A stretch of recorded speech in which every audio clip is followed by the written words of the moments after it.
All right, family. We live again with the general. You already know what time it is, man. We got some fire today, especially if you love tapping into the science. You know, you can't find this. You can't find this anywhere and everywhere. You can only find this in one of the great wells of wisdom. We talking about right here with generalseti, family. We're going to be talking about why Malcolm X and Muhammad Ali, two of the greatest warriors for our people's liberation, you see, speak up when we need a champion to speak up, when we need somebody to speak out and up. These two brothers were some of the foremost warriors that would do this for us. We love them, so we do, because when it was time, they stepped forward without hesitation. You feel me? African centered. We showing you, family, a resume that cannot be refuted. We don't go down to no little nincompoop niggas. You understand? To YouTuber. No, we talking about warriors. You understand, that face scrutiny, face death threats. You see, for standing on the front lines for our people. Y'all niggas ain't standing on no front line. You might be in the cheese line, but you ain't on the front line. You see, yeah, you might be, you might be in the cheese line, but you're not on the front line. That's right. Good evening, good family. Yeah, so before we get started, family, I want y'all to click that link at the top of the chat. I want you to get over there to my Patreon, over 600 exclusive live streams. We are highlighting the cult of Saturn control over black music, man. This is deep. This is real.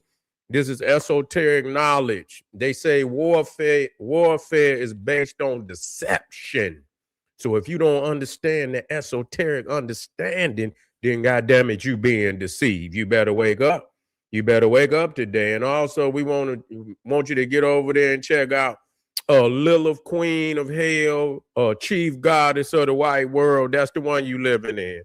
Yeah, you paying homage. You ain't going to war with this beast. You paying homage. So we gonna talk about Lilith and how powerful she is, her attributes. You see, the babies, and when we look at what's going on with our babies, this witch is her frequency most definitely is got a canopy over our community, and we got to tap into this knowledge, family. Click that link and get over there and check it out today. Now let's get back here, man. When we talking about Malcolm and we talking about Muhammad Ali. Also, Muhammad was over in Africa, speaking against apartheid, going over talking to leaders in Africa. He was loved in Africa. Man, Muhammad Ali is like a damn god. Muhammad Ali is like Memnon in Africa. You know what I'm saying? They love Muhammad Ali, man, straight up. He probably is one, as far as when you start talking about one of the most loved Black Americans worldwide, man, Muhammad Ali is probably damn near at the top. You see what I'm saying? So, man, when I seen, Muhammad Ali went to Africa, to fight George Foreman, man, the inspiration, man, because they was down on Muhammad Ali. All them niggas was, they talk bad to Muhammad Ali. They wanted to, break his will, but they couldn't break his will. That's what I love about him. They could not break Muhammad's will. They would call him Clay. And hey, listen, that's the brother's consciousness. That's his consciousness. And I respect that. They say, my name, Muhammad Ali. They would try to disrespect him and call him Cassius Clay. He beat one nigga damn near beat the brakes off for him because he wanted to be disrespectful about that name. And he took that, he took that to heart. He didn't play with that. You know what I'm saying? So they tried to this is the powers to be. This is the powers to be. You see, right over here. A lot of disrespectful American Negroes too. Them is the disrespectful ones. Them, you know what I'm saying? Just like today. You know what I'm saying? But rising to the occasion all the time to defeat these narrow-minded Negroes. To defeat them all the time. You see, and so the inspiration, man, when Muhammad was training in Africa, man, they was following Muhammad. They was running behind him, man. And to see, that type of inspiration and showing you that is possible. It was a different time. They didn't war down the minds and the spirits of the people today. They didn't war the minds down. Freedom was on the verge and it just didn't happen. It would they started knocking off a lot of the great leaders in Africa, just like they knocked them off here. See, because the thing is, the body need the head. And see, this is where, and now when the heads have been destroyed and, and the heads have been, assassinated and the people went into despair. You can't always replace, because these is like, these is these is like saints. They are not, but not in the sense, I don't want to use, but in the almost like a 1 cent from the ancestors. You don't get these all the time. You're not going to be able to, especially if you're not in defense of your great ones. You have to be ready to lay down for them. You see, and that's where niggas, the freedom, they don't want freedom. They don't want freedom because the first thing you got to do is you have to defend your leaders, which, at all costs, which we were not successful in doing. Too many of the great ones, man, left here too early. Patrice Lumumba in the Congo was another one, a genius. You know what I'm saying? Young, powerful brother. You know what I'm saying? Ready to take the Congo up out of his out of the colonial age, and they his own brother. It's always that nigga that sit right there next to you, Mobutu. You see what I'm saying? Who was his right hand man? You can go Malcolm and Farrakhan, his right hand man. You had to watch these niggas, man. Straight up, man. You watch that right hand man, and I ain't saying, but it's be the closest ones to you, man, that bring you down. I'm just saying what it is. If motherfucker ain't got the wherewithal, the standing, the right hand man sometimes ain't as strong as the lead man, and when they call for that nigga to sell his soul, he say, what's the price? And goddamn it, I'll take it. That's what I'll take it. And so it's admiring to me when we think of the greats. The rest of them niggas without that consciousness, without that, them was some bland niggas. What did they stand up for? You understand what I'm saying? Outside of Muhammad Ali, who was standing up for black people in boxing, sports? You see what I'm saying? I didn't see nobody standing up for our people that that I could just call out, and I don't know of any. You see, I don't know of any. So that is a credit to Muhammad and Malcolm, and to be able to. And yes, I understand they fell out at one point in time, over the Elijah Muhammad situation, and Muhammad Ali ended up going to Orthodox Islam anyway, and said that was the worst thing he did was to fall out with Malcolm, because they end up going over to Orthodox Islam anyway. They figured that shit out. They knew that shit was some occultism, and that's what it was. Occult Islam, it says Islam, but there's a lot of occultism in it. So it is what it is. You can take it or leave it, and I'm not about to argue because I know. You see. But when we start talking about other than that, you bland. They ain't, and don't stand for nothing. What are you standing for? Show me the movement to bring, as far as raising our sisters' consciousness, and acknowledging their divinity. And them niggas is Christians. You ain't hearing, they don't acknowledge the black woman's divinity. These niggas is patriarchal. You know what I'm saying? These niggas got caveman culture. They ain't nothing but Christians and this, that, and the third. They don't have no divinity of the black woman. They don't recognize her greatness throughout history because they want to stay stuck in some mammy and jigaboo history, You know what I'm saying? And everything, all our history is fighting and continuing to fight against the beast over here. And so most of our history has been in turmoil and you know what I'm saying, and struggle and shit and all that. They don't never show nothing other than that, you know. And a few niggas show us with some moccasins on, you know, and show us with a moccasin, you know, and a couple of feathers in our ear and shit, and you know, and that's it. But we don't get the greatness of our people. They want to take us to, you know, and we are, you know, we are missing, you know, a whole part of our, you know, our history. We are, you know, it's like missing half your damn torso and shit.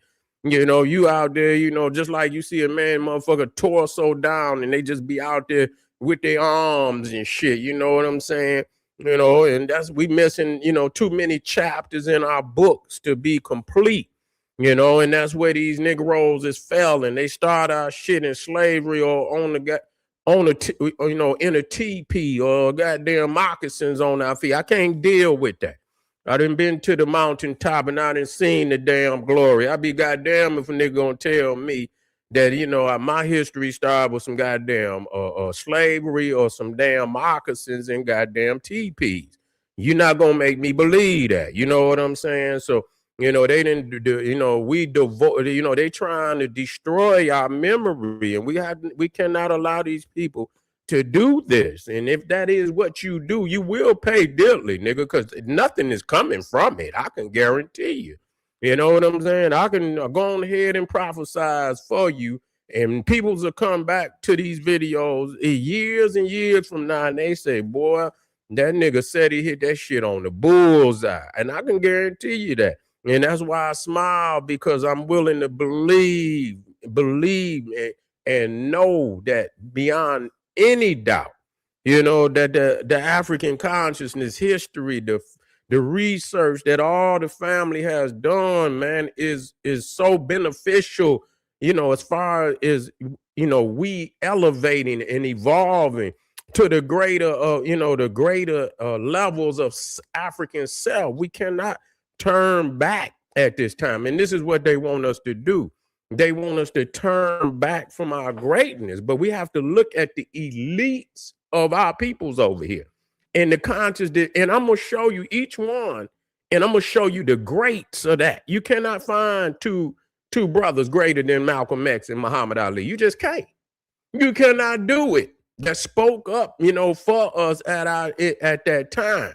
You see, and spoke truth to knowledge, you know, and truth to our situation, and you know, and made it, you know, and made it so plain to our people didn't need, you know, some of these niggas you need an encyclopedia to try to a damn linguist. You need a damn translator to goddamn understand some of these niggas out here, because they talking, you know, they tongue twisting a nigga with all this garbage that they trying to confuse you with. But anyway, family, we have to look at the greatest of our time. And a lot of people, again, and I stress the fact that Malcolm X really was the foremost authority that was pushing reparations as a pan-Africanist.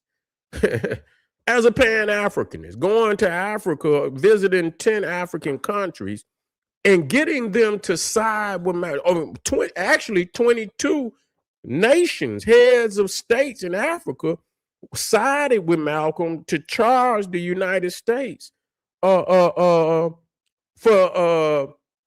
violation against human rights for Black Americans. Malcolm was taking the United States to the UN, the World Court. You understand what I'm saying? Malcolm wasn't playing no games. He was taking that shit to another level. And so much of what as a pan-Africanist, you see, as a pan-Africanist, he didn't, but at the same time had the Organization of Afro-American Unity. So that show you right there that he was still fighting for our people's, you know, nationality right here, but also uniting us with a global African community worldwide to say, look, brother, when they jump on you, we gonna set a fire over here. And when they jump on us over here, man, spark a fire over there, and they say we with it. Yeah, got all these revolutionary minds and leaders that they went to knocking off in Africa, knocking them off in America. You see what I'm saying? We got to kill this. These brothers and sisters is trying to unite on us on a global scale. You see, they wasn't see the shit that they talking about is a bunch of bullshit, because Malcolm X had and the brothers of the 60s and 70s, they had developed pan-Africanism to be, you fight on your battleground, but we is still one people. You see, and so to, you know, and for the fact that Malcolm could be fighting for reparation, he was the first one really fighting for it and charging these motherfuckers for real, taking them on a higher court, because you trying to fight within their confines, which means then there's no one above them. Well, Malcolm said we got to take them to a higher ground where others that's outside of his confines can charge him and let them know we know what you done to black people over here. You see what I'm saying? And so y'all not doing shit that ain't already been done by the Pan-African community. You see what I'm saying? Y'all actually is nothing but biters without and discrediting a lot of people that didn't already put the work in. But I mean, when you at the top, man, we know that it's hard for motherfuckers not to bite. You see what I'm saying? We know it's hard not to bite. You know what I'm saying? When you got, you know, when you got that juice like that, it's hard for motherfuckers not to bite. And I understand that. But we exposing y'all for what y'all are. This reparation shit was already put on the mantle by a pan-Africanist by the name of Malcolm X. And when he went to, I believe, what was it? Who gave him, was it Ghana? Who gave him his African name? Omawale. Y'all know that his last name that was given to him in Africa was Omawale. Yeah, y'all didn't know that. So Malcolm X also had an African name, Omawale. I think it says the son has returned. I believe the S-O-N, I believe it means the son has returned. And so, yeah, I think that's a powerful name of the brother. El Hajj El Malik Shabazz, otherwise known as Malcolm X, also known as Omawale, and the brother Muhammad Ali, another warrior that never hesitated to speak on them beasts when it was time for our people to have a voice. He did that, and we appreciate both of them and show the love. And we just wanted to put out there what Pan-Africanists have been doing and will continue to do for the fight, in the fight for Black liberation, not just in America, but worldwide. You see what I'm saying? So pay close attention. You know what I'm saying, to the moves that are being made, because we making power moves. You feel me? And so I see y'all in a minute. We gonna be back, and we keep it 100 on all subjects. Make sure y'all get over there to Patreon, man. This is fire. Lilith, Queen of Hell, Chief Goddess of the White World. Man, this shit be all around y'all, and y'all don't even know it, and it be all around you. The symbols and all that, and y'all don't even know. And I say, damn, boy, our people, we got to wake up. And also the cult of Saturn, control of Black music. We already know it's some wicketry going on in that. And I'm gonna break it down to you and show you exactly what's going on. Tap in, family, and get over there and get that work. Black power.